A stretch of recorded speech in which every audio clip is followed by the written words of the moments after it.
Hi, I'm Parag Sarva, CEO and co-founder of Rhino. Thank you all for being with us today. I'm excited to announce the launch of Rhino's Housing Innovation Council, an advisory board that brings together 3 mayors from diverse cities across America, 3 of the largest, most forward-thinking real estate operators in the industry, and the president of New York City's Residential Apartment Association.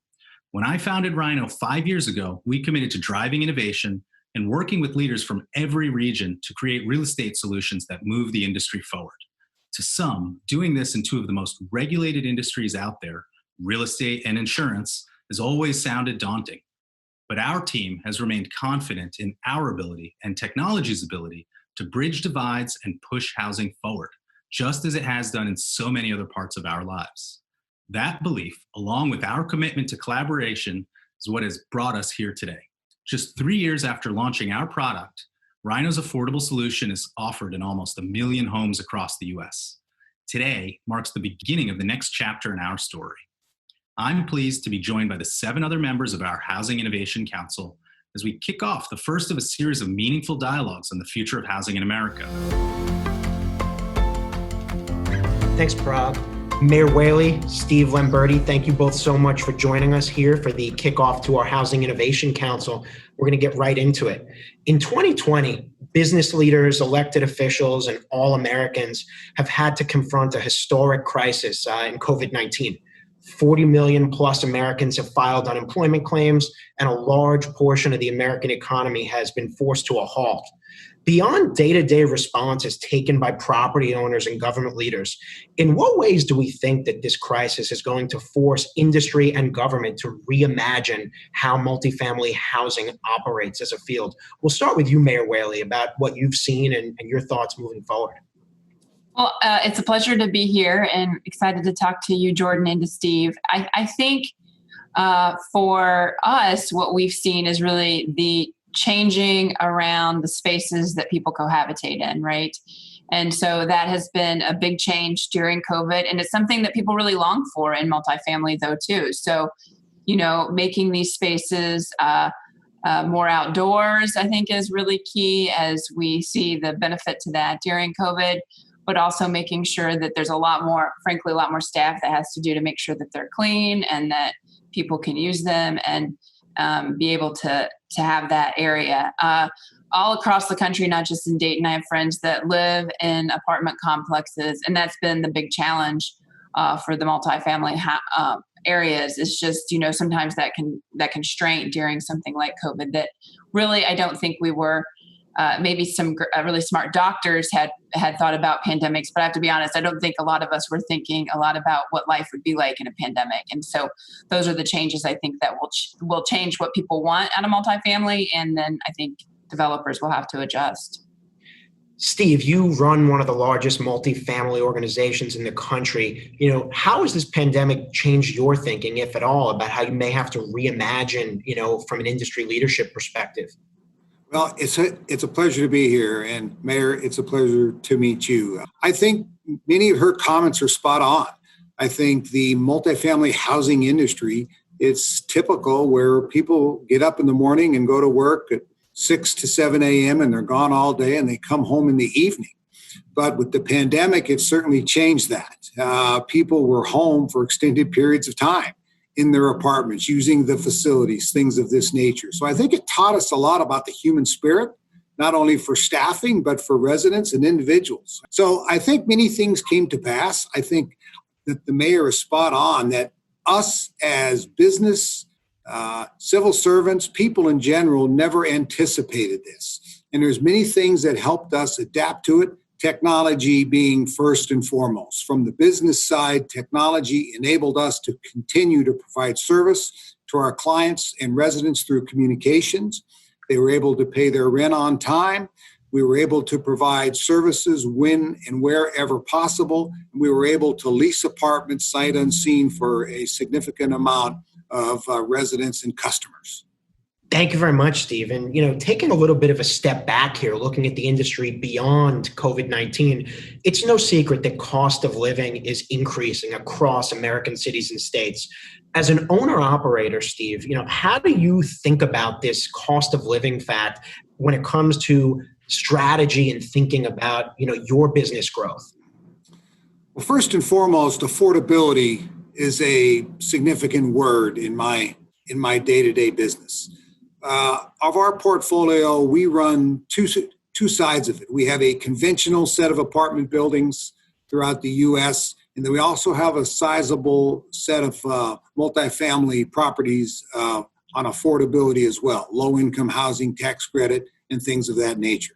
So as we look at the industry and as we look at what's happening with unemployment, we've got over 20 million people unemployed today through the pandemic.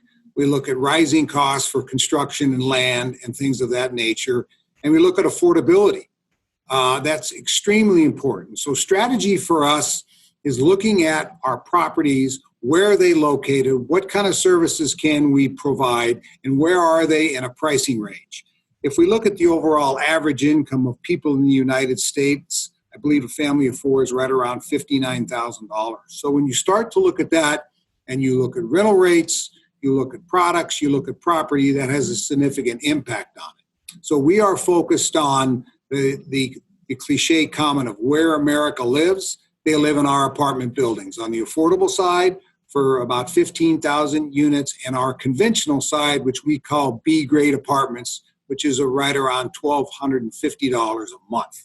So when we're looking at providing housing, affordability is important, location, quality of the housing, jobs, and things of that nature play into our strategy as a major landlord. Mayor Whaley, from where you sit in Dayton, it's also valuable to know you're on the executive leadership team of the U.S. Conference of Mayors. How do you balance the need for a growing, thriving economy with the need to create affordable, livable cities? Love your perspective, both from the city you lead as well as your national leadership perch here.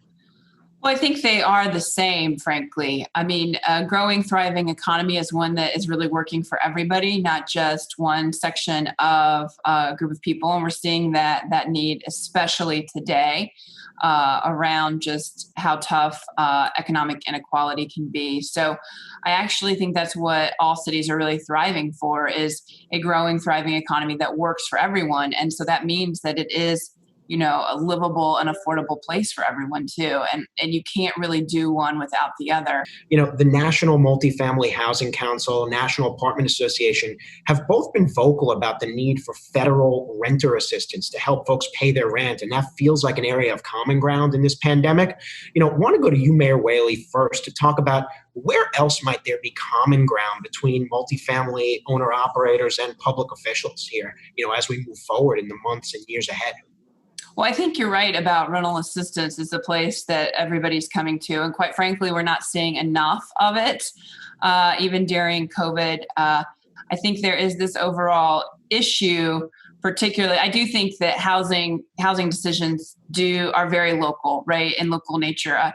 The cost of living is much cheaper in my city than it is in Miami Beach. And so what affordability is in Miami Beach is completely different than what affordability is in Dayton. But I do think that there is this fundamental question that this country has to ask. And we're seeing it particularly when we see cities like LA that have homeless populations that equal the size of my largest suburb in Dayton. Is housing a human right? And if it is, then there's a real need for subsidy to really step in.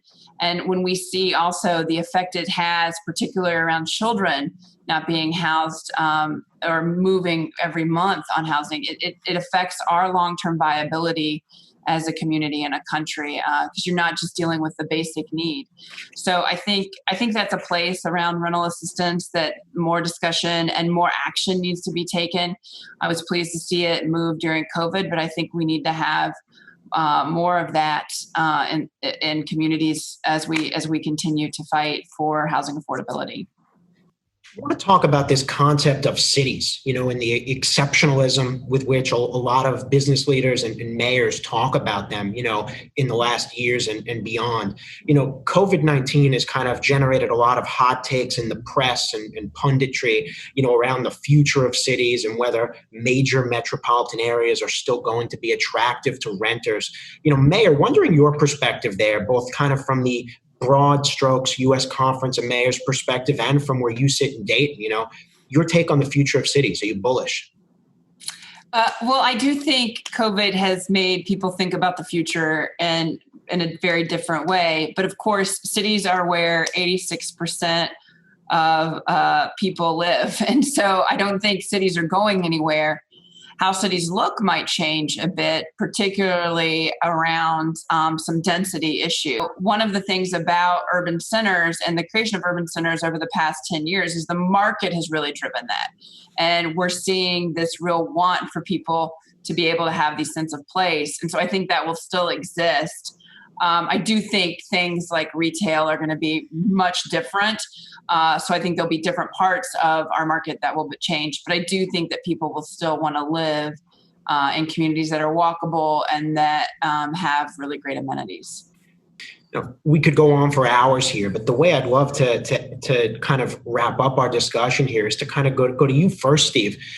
As a multifamily industry veteran and an industry leader, love to kind of ask you two questions.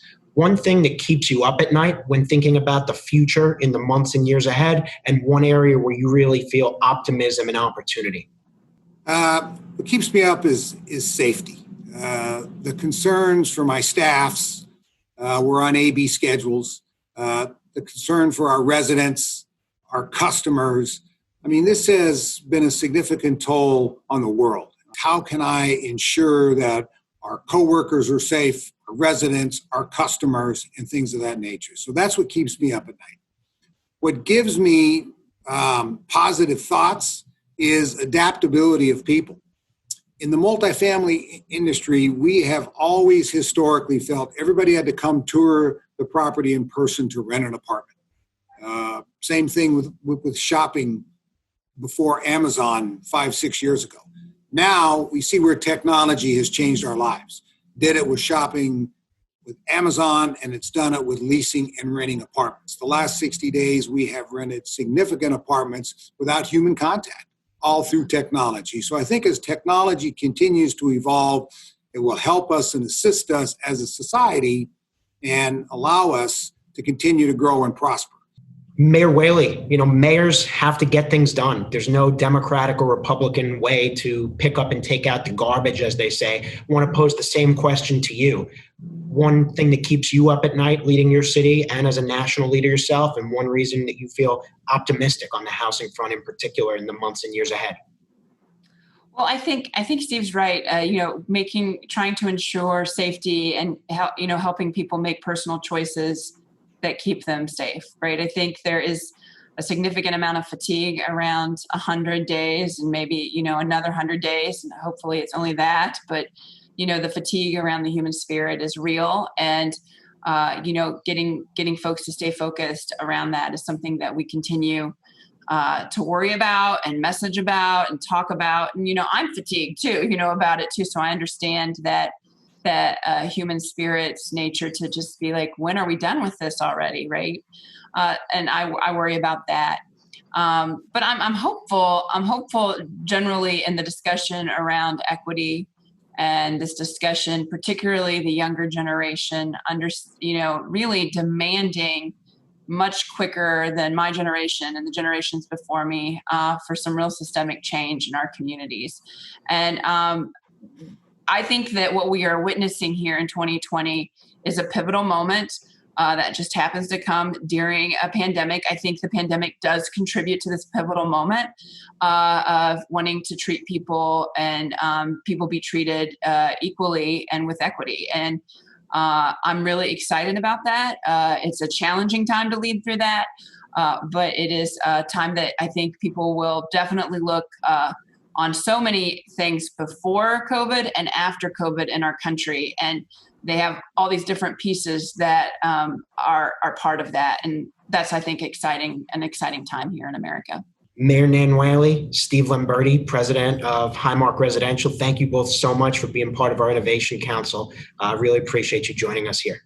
Hey, Jordan, thank you. Thank you very much. My best to you both, and be safe.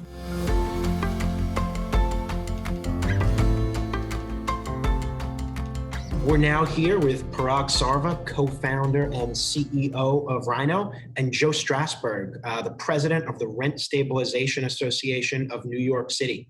Parag, I want to go to you. In addition to your leadership role in founding and leading Rhino, you're an industry veteran in the multifamily industry as an owner, operator yourself. I want to get your perspective on, being in touch with industry leaders, being responsive to both industry stakeholders and renters, where you see value in that, both on a proactive basis and really why we're here, bringing different stakeholders together with this group.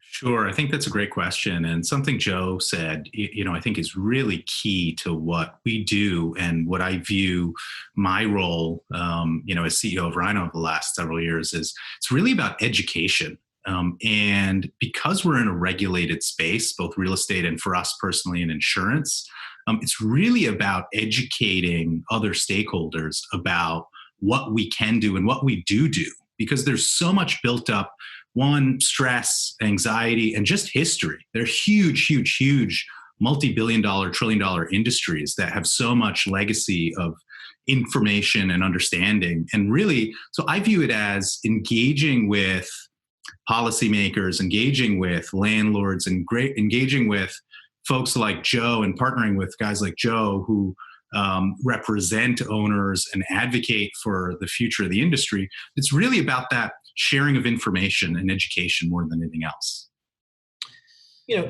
Joe, now I want to go to you. We've talked about partnership, proactive engagement.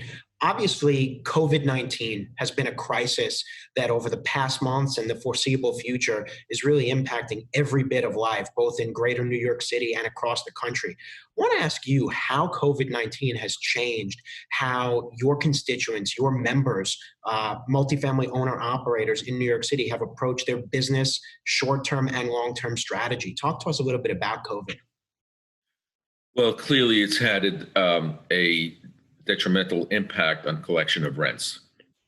Although on a national level, I think the rate of collection is 80% or higher. For New York City, it depends on the size of the owner. The small property owner has actually been hit disproportionately negatively. They don't have the commercial buildings, or if they had a commercial store, they're out of business because they couldn't pay it. And so many of them are now in financial stress. And actually, one of the ideas, and we've actually implemented it and advocated for our owners, is to utilize Rhino's product to allow negotiations between the owners and tenants to allow them to be able to use their 1 month security as basically almost like a bridge loan to get them through. We're very, very concerned, of course, about the second phase, because the first phase had a dramatic impact on collections. And I think that we will see how bad it is in July when the real estate taxes are required to be turned over to the city. And I believe that we will find a large number of small property owners unable to pay their bills. And that is why Rhino's product actually helped many of the small property owners to be able to at least get some relief for 1 month.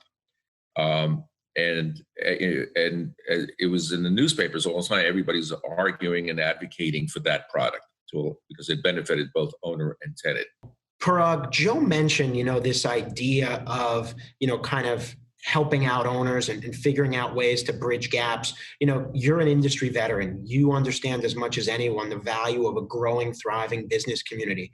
With that said, we also know cost of living is rising in New York City and across America. How do we reconcile these two concepts? Joe kind of began talking about some common ground solutions. Love to bring you in on that. Affordability versus business growth. There's got to be a meeting point. Well, I think what we've seen really through the last 90 days and, or 120 days that the pandemic has really picked up in the United States and taken center stage is it's actually just accelerated a lot of the trends that have been happening in the background. And so what I mean by that, and specific to, our business, is affordability and the need to find new ways to create more access to housing at prices that people can and want to pay. And the second thing is really just about how can you leverage technology to do things more efficiently. So one thing which was very, very important in the New York community was early on figuring out how to do showings. So how do you do showings with stay-at-home orders in place?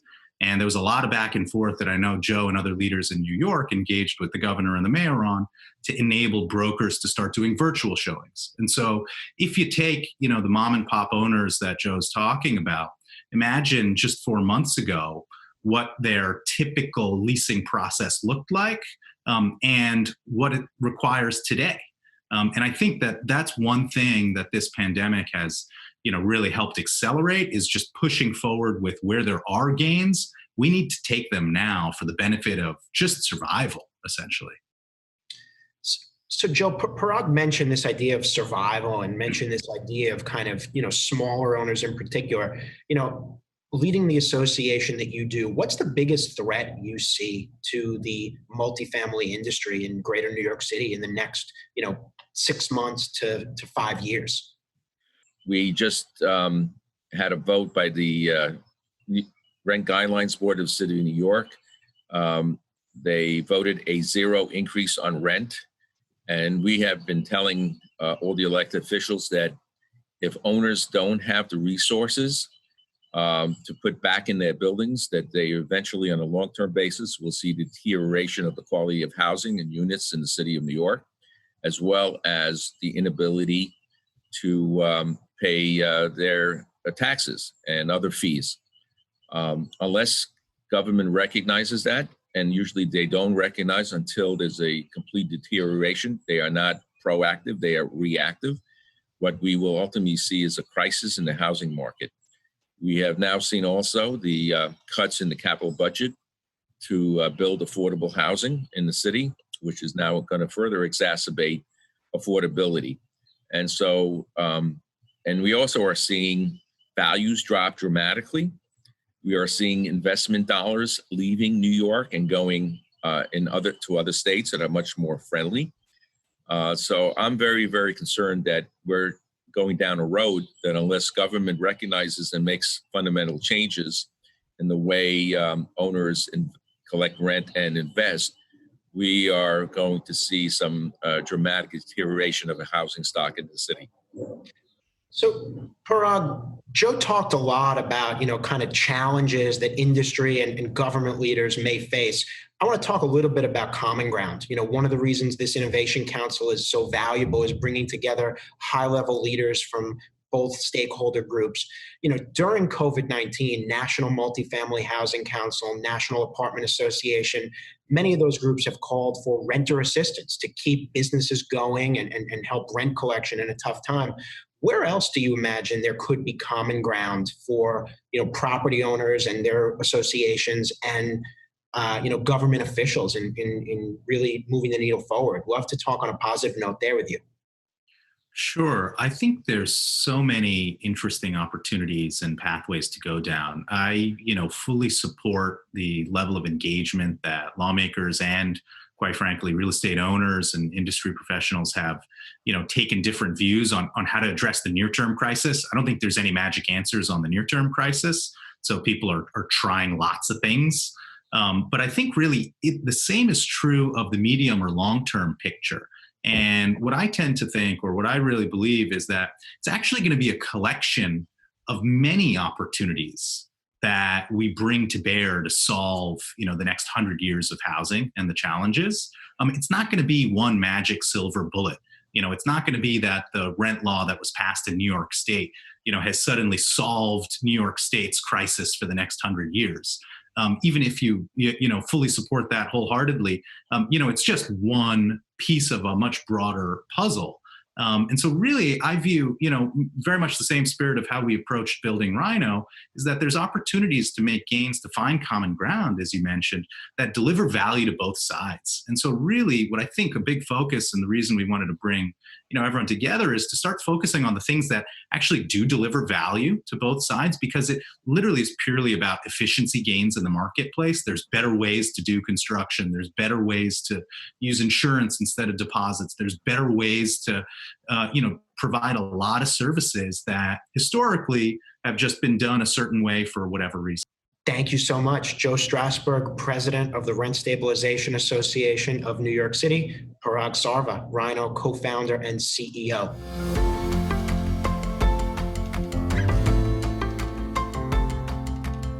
Kellyanne Crapo, President of Property Management at Peak Living. Thank you so much for joining us in our Rhino Housing Innovation Council. To get into it with you, from where you sit, overseeing a large portfolio of multifamily properties spanning more than 20 states, I want to talk to you about, from an operational perspective, how has COVID-19 changed your outlook and your operations and caused you to potentially rethink anything about your business? Right. It's, of course, created a lot of change for us, some of it very quickly, as most of the country has been dealing with this pandemic that happened very quickly and unexpectedly. As of last month and even the month before, we collected over 95% of what was billed to all of our residents in that current month. Here in the month of June, we're at June 22nd today, we're at 92.3% collected for the month, which is, I think consistent with some companies, but also a lot higher than others. And being able to close at 95% collections on what has been billed in an environment where many people are living paycheck to paycheck or have lost their jobs has been a huge impact to our business and us being able to continue to perform in this environment. And I know that that connection and that contact with our residents has made a huge impact, because they are more willing to pay us than other bills that they may have, because we have personally called them, reached out to them, asked how we could help. And even times on some properties, we've delivered things to the door where we know residents have needed it. On some of our senior communities, helping get food delivered, of course, delivering water, supplies, laundry detergent, all of those services that have been a bit restrictive, especially when we first started this COVID restrictions back in mid-March. So that's been huge. Of course, still all of the technology, I think, is still key. Having those online payment portals open so residents have the ability to pay rent online, lease online, so we can continue our normal operations. But I will say that personal phone call, which we've gotten rid of the last few years because of technology and everyone wanting to do things from their phone and their iPad, that it's been a real eye-opener that people do still really like that personal one-on-one connection in person as well. Super helpful, Kellyanne. A lot of data you threw out there about rent collection, which is something that's top of mind across the country in multifamily. One thing that a lot of folks are very interested in, and we'll have to get your take on, is leasing velocity, both during COVID and the immediate, kind of day-to-day future, but also in the months and years ahead. Take us under the hood of Peak's business. Have you seen, any sort of discernible slowdowns in new leases signed, renewals signed? What are you thinking about that, kind of moving forward? Yeah, no, that's a great question. And ironically, I think we all thought that our leasing would stall out more than what it has. We've had a few pockets where COVID, I think, had a larger impact, especially on the residents or the demographic in those locations where it did slow a little bit. But for the most part, our seasonality of leasing being higher these summer months has still continued to do that. Of course, technology plays a huge part in that. With Peak Living, our biggest, I think, hurdle with that is our breakdown of our properties. So we do have a lot of low income housing and tax credit properties where some of that online capabilities you just don't have in that environment with the amount of paperwork and certifications that need to be completed. But for the most part, I think leasing was still there. People still needed places to live. People that were not happy where they currently were living may have postponed moving for maybe a few weeks or a month or two, but I think a lot of people that still needed housing still needed legitimate housing. And so being able to provide that to them, even during the midst of a pandemic, was huge. And I know a lot of those residents were extremely grateful that we could still accommodate and facilitate getting them into an apartment. Absolutely makes sense based on the data you cited and kind of anecdotal evidence there. I want to ask you, obviously from where you sit overseeing Peak Living's portfolio, 20 plus states all across the country, Are there any regions or states or cities in particular where, you expect in a positive way, potentially more growth and we should be focused on, or maybe that you're particularly concerned about, in sort of seeing potential slowdowns, not just in Peak's world, but, as a multifamily industry community? I definitely think that for us and where we own our properties, that we will see a little bit more of some struggling submarkets. I think Florida has been one that has been more affected, of course, with the tourism that's associated with the state, along with, some of those amusement areas that have been closed down and where our properties are located. So I can't speak to every property in Florida, but where our properties are located in our resident demographic and some of our lower income housing that we have there, that really was where most of our residents were coming from, are people in those service type industry and tourism. And so that definitely has probably been our biggest state that struggled the most. And hopefully with things starting to open up here in the next few weeks, I know Universal Studios, Disney's announced dates of those openings. We'll start to see that turn around and hopefully turn around very quickly. But that's definitely an area that we're more keen to, and we're providing a lot more resources to try and stabilize and help. Outside of that, we did have, probably South Carolina and then Nashville were probably our other two areas that saw a little bit more of a hit than others.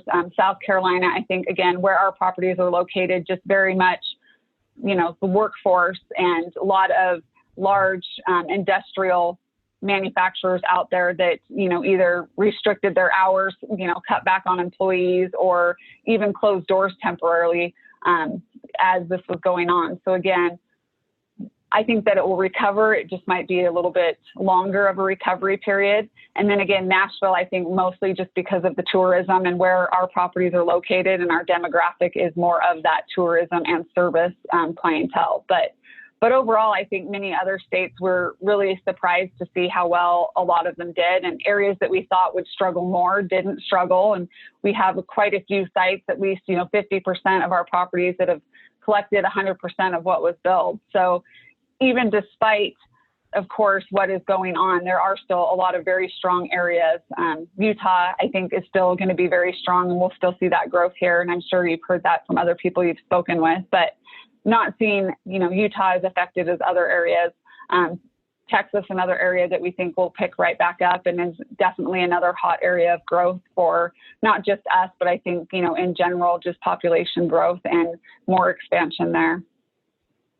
You've talked a little bit about the concept of assistance, some of the great work that Peak has done to be kind of a good partner with residents who may be in need during COVID-19's crisis or otherwise. One of the things we're doing in bringing together this innovation council and government leaders, business leaders such as yourself, the concept of public sector and private sector proactive partnership, and solution development. Talk to us a little bit about how Peak and yourself view, relationships and engagement with leadership at, city council member level, mayor level, state government, both proactive and during a crisis. Love to get your perspective there. I think overall the goal of both is the same, and that is, of course, safety of the residents, whether it's at our community or in the city, along with making sure that, emergencies are addressed appropriately and people have safe, clean, and appropriate housing. I'm sure is important to them as well as it is to us. And so the more that we can work together and provide, resources that they have that we may not be aware of, and the more that we can provide what we need to our residents, I think the better it will be for everyone involved. And had there been more discussions, I think, with property owners and or, operators, that we could have worked with city officials and or some of those representatives to deliver the messaging in a more appropriate way that would have benefited everyone. So Kellyanne, you've spoken a bit, sort of about the concept of accessibility, financially. Peak Living is obviously a partner with Rhino in offering, a security deposit replacement solution.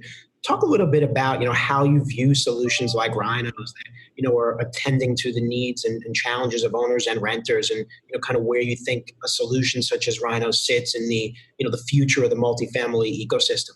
Yeah, no, that's a great question. I think Rhino offers a great opportunity for many residents that could not afford to move to a community they would want to, maybe because of deposit amounts and or their credit scores, that gives them that opportunity and an extra, security level that, of course, allows the resident to maybe move into something a little bit nicer, a little bit better than where they've come from, but also allows the protection for the owner and or the operator to, let their restrictions down a little bit and say, hey, we have this, other entity that is going to back this person up, so to say, and that's going to provide us an extra incentive and or security blanket so that we can let some of these people move in.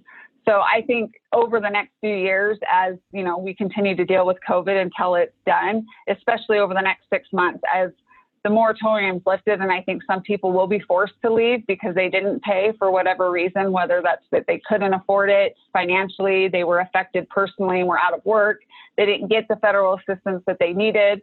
But it will give these people that legitimately had, good credit up until this, an opportunity to still get into housing that is not only, works for them, but is still safe and is in a good location and provides them some of all of those things we want all renters to be able to have in the comfort of their home, a good, safe place to live with, a company or a property where they are taking care of the assets and they really do want what's best for the resident as well. Final question for you, Kellyanne. We've talked about a lot of challenges facing both the United States, renters, property owner, managers, multifamily industry. I want to get you here. One reason as a business leader in the multifamily world that you are optimistic, about the months and years ahead. Yeah, of course we're optimistic, right? I mean, everyone at some point needs housing, and as long as we have housing that's available to residents and we keep it clean and we take care of it, I have no doubt that we'll be successful, and hopefully we can continue to grow partnerships with other people that will continue to advance that, and of course expand it just outside of the housing itself and provide other services to our residents that they could also use. Kellyanne Crapo, President, Property Management at Peak Living, member of Rhino's Housing Innovation Council. Kellyanne, thank you so much for joining us. Yes, thank you for having me. I appreciate it.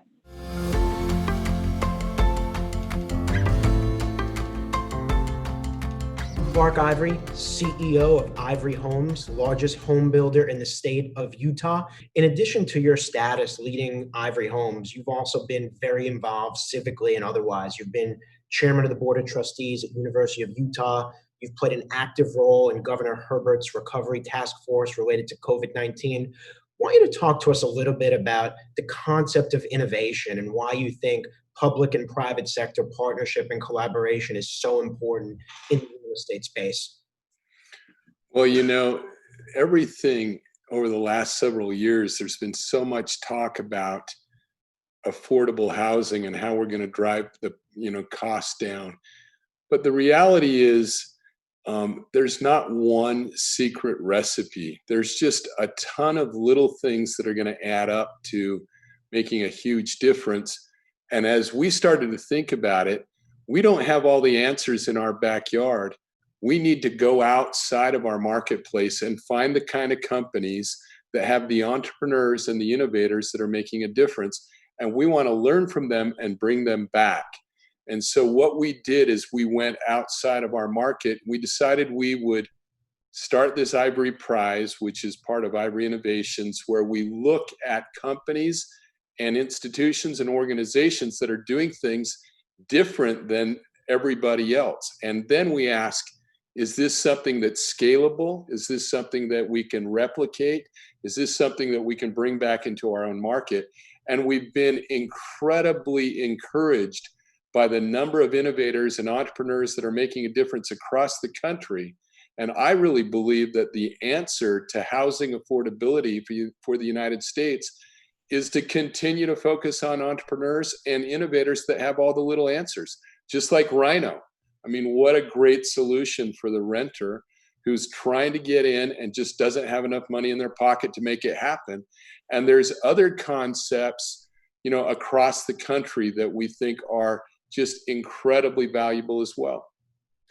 Clark, you talked a lot about, challenges and innovations and things like that. One of the things that we'd love to hear you talk a little bit about is millennials and the concern of people who are students in universities now, young professionals, the future of our economic, social, and everything, in our country. What do you think about concerned millennials and their economic future? And what's your message to them on the housing and real estate front, and how business leaders like yourself are thinking about them in your strategy long term? Well, I think they've been a little cautious. Even though they maybe were not impacted directly by the past housing crisis, financial crisis that was just over a decade ago, they knew people, parents or other family members or friends that were impacted, and it made them super cautious. And so one of the things that we have to do is give them a higher level of confidence that this is a good decision, that this is going to be something that will, be absolutely the best thing for them long term, whether it's home ownership or putting themselves in a situation to succeed. And I think we're going to see that happening over time. Right now, I got to tell you, we are selling so many homes to that age group.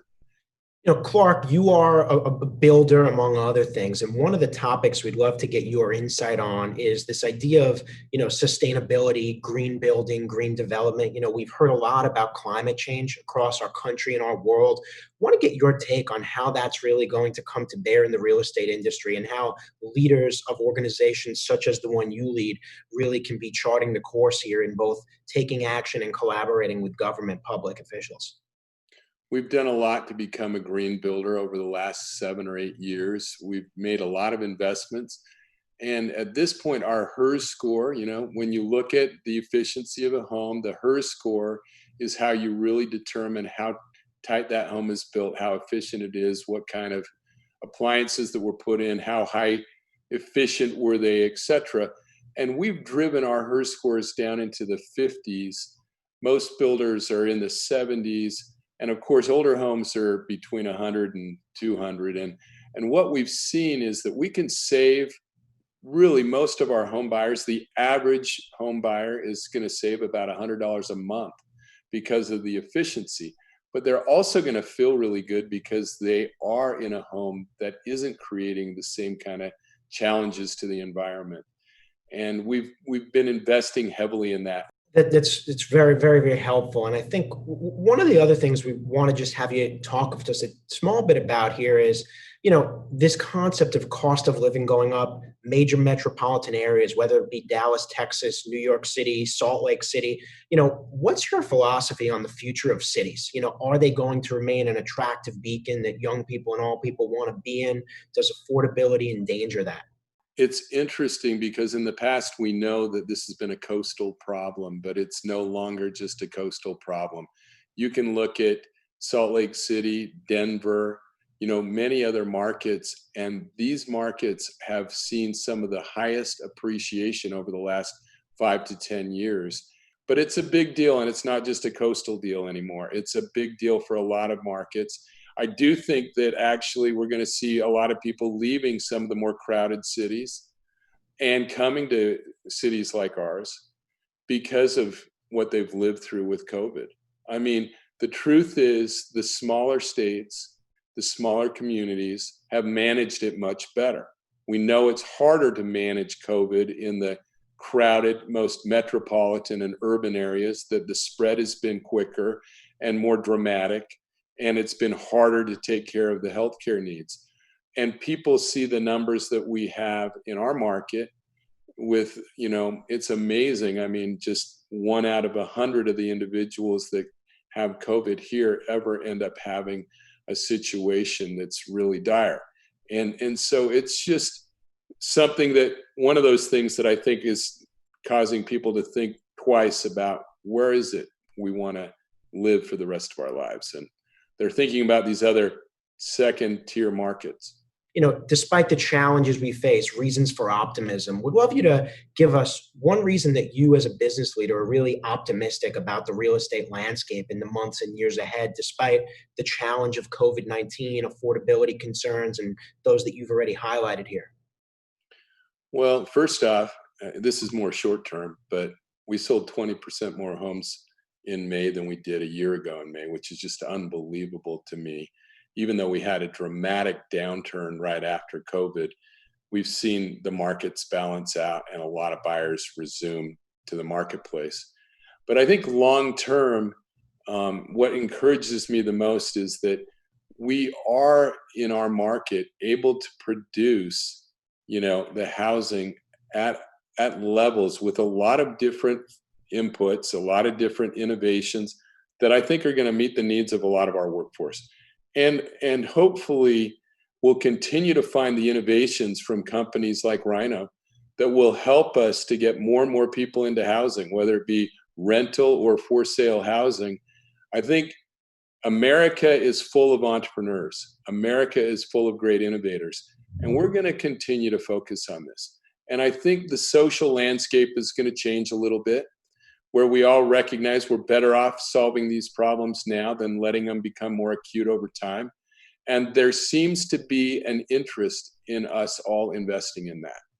And I'm excited to invest in it. I know that our state is going to be really focused on housing affordability over this next decade. All of our politicians are talking about it constantly. And to be honest with you, they weren't talking about it a few years ago. So I'm optimistic because I think we've made up our mind we're going to make a difference here. And when we make up our mind we're going to do something about it, we get it done. Clark Ivory, thank you so much for joining us with our Innovation Council. Thank you, Jordan.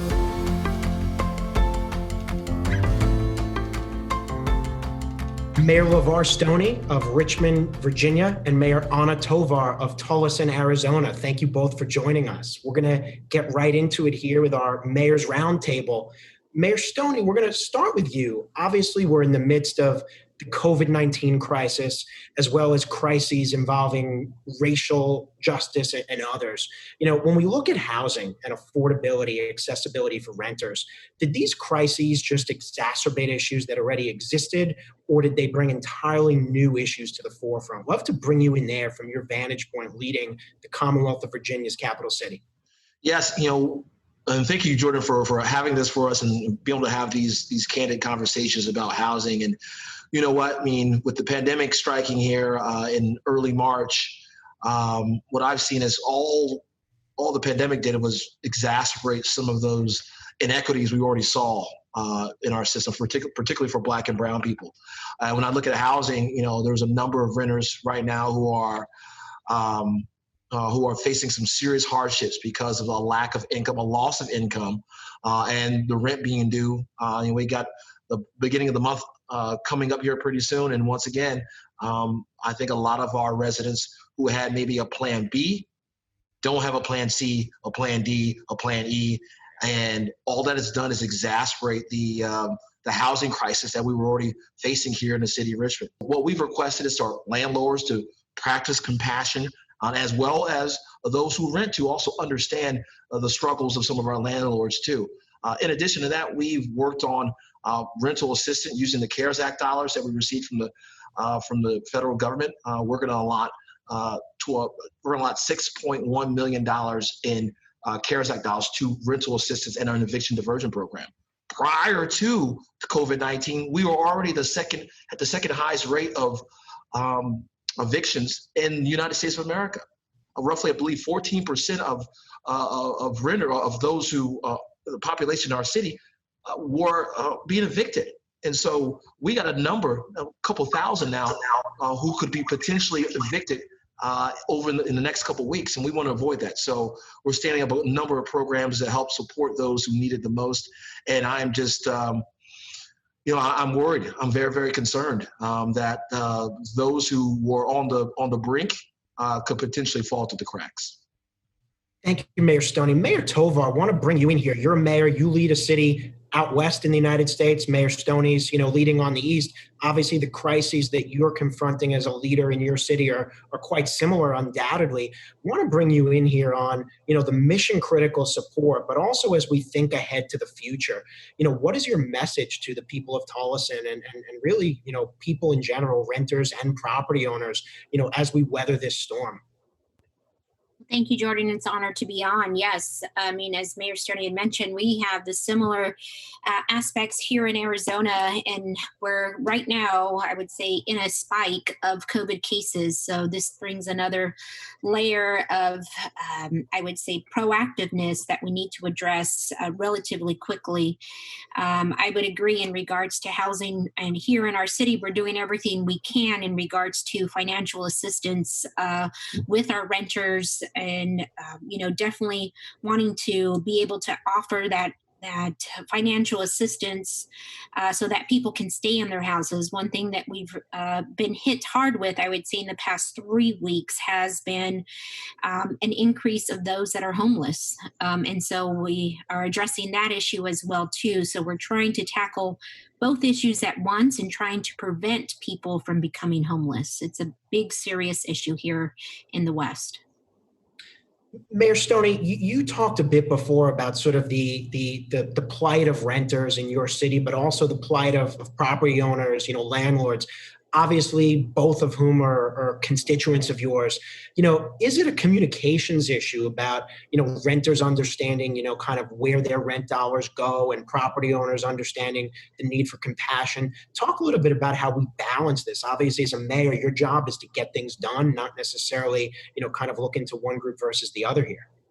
Yeah, and I think I stated in my last comments as well that, we need to practice compassion in a very linear way, right? Where we are expecting our landlords to pay their taxes, and this is a city.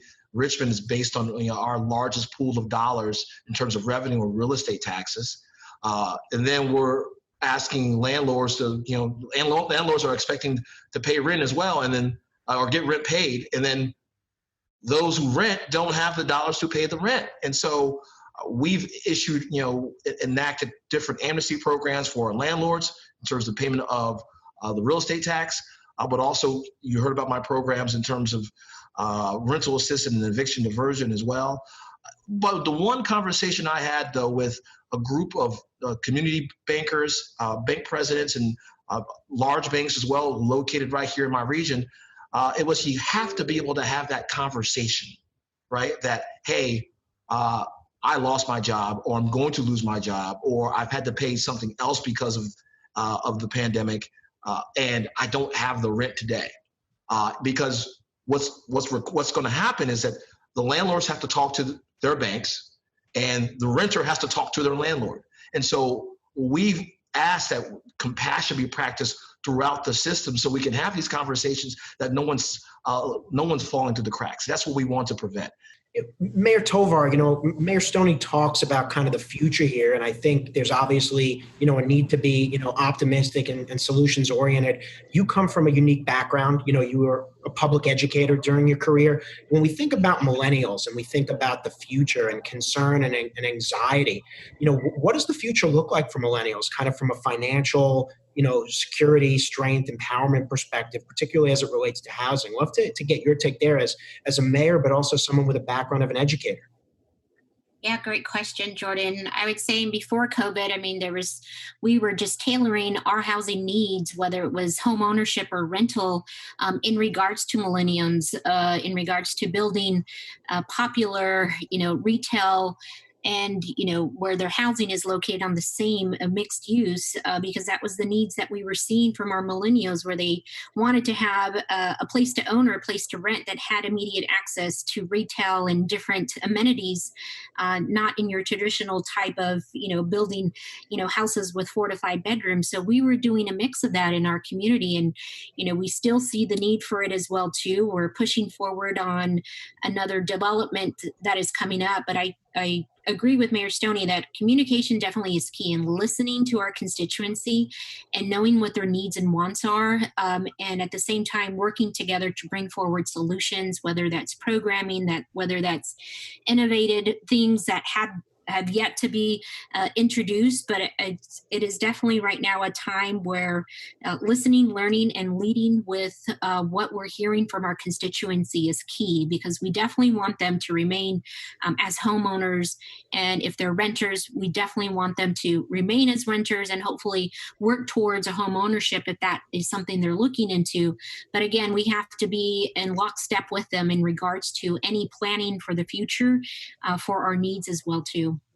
Mayor Stoney, you're someone who's been known as a job creator. You have a great reputation about that in Richmond. Obviously, millennials play a role in that. They serve as, employees, the next generation of talent. What do you say to millennials when you talk to young people, when you hear from young people who are concerned, they want to be in apartments as renters, as eventual owners? Talk a little bit about your message to millennials. Millennials are we're a serious competition for them all across this country. Cities in the Northeast, in the South, and in the Northwest, we're all competing for talented millennials. And I asked them to come to the city because I believe you want to have you want to have affordable housing here, affordable cost of living. And my fear is, as housing prices have unfortunately gone up, and those incomes have unfortunately lagged behind, that we have created this crunch on millennials. Those cities who can get ahead of this crisis, create more affordable living, invest in quality of life amenities, will actually be the winners, I think, in terms of getting millennials not to just rent property, but also one day own properties right there. And there's a number of other factors, right? Outside of just affordability to live, but also whether or not you're investing in good schools and in transportation. A lot of millennials don't want to use cars anymore. They want to be able to have access to good public transit. And you're seeing a lot of second tier cities, medium-sized tier cities who are now investing in robust public transportation. We here in the city of Richmond launched our bus rapid transit a couple years back in 2017. It has been a success. While a lot of transit systems have been going the opposite direction in terms of ridership, we've seen our ridership increase because we have a line that goes right through the areas of our city where millennials have begun to rent housing, and allows them to get from where they live to where they work. A topic that is very important to millennials, and I know Mayor Tovar, a topic that's near and dear to your heart, is the notion of sustainability. We hear a lot about climate change. Oftentimes, lip service is paid to it. But when we think about the multifamily real estate and housing environment in your city, in your state, and across the country, what are some things that you may be thinking about or hearing about in your conversations with other mayors and colleagues about, whether it be incentives or, really making sure that, multifamily housing is attentive to sustainability concerns moving forward? Yes, we're addressing that issue currently, and we've had conversations with mayors across Arizona, just in regards to creative incentive programming that they're doing as well too. I mean, our city has made the commitment with sustainable buildings within our own infrastructure, I would say, for the past 15 years. And one thing I'm hearing from other mayors, just in regards to incentives and just in sustainability period with dealing with climate change, is the financial burdens that were pressed upon on each of our cities and how we're dealing with COVID. But I'm definitely a firm believer that we need to, make sure that we're still investing and still moving forward in sustainability programming, whether it's building our new infrastructure or just a commitment to green space as well too within our communities. Right now, it is a total key in regards to, what amenities that people are looking for when they're moving into different cities. And so right now, I think is a crucial time to continue that commitment. And also just continue communicating those incentives to try and draw in, whether it's millennials or our multifamily approach, to come into cities that offer these great amenities. Thank you so much. Rhino Housing Innovation Council, Mayor LeVar Stoney, Richmond, Virginia, Mayor Anna Tovar, Tolleson, Arizona. Thank you both so much for being with us, and we are better off with folks like you guys leading our cities forward. Be well, both of you. Thank you so much. Thank you, Jordan. That brings us to the end of the first roundtable discussion of our Rhino Housing Innovation Council. A big thank you to all 8 of our participants, and we very much look forward to bringing this group together again. Thanks for joining us, everyone.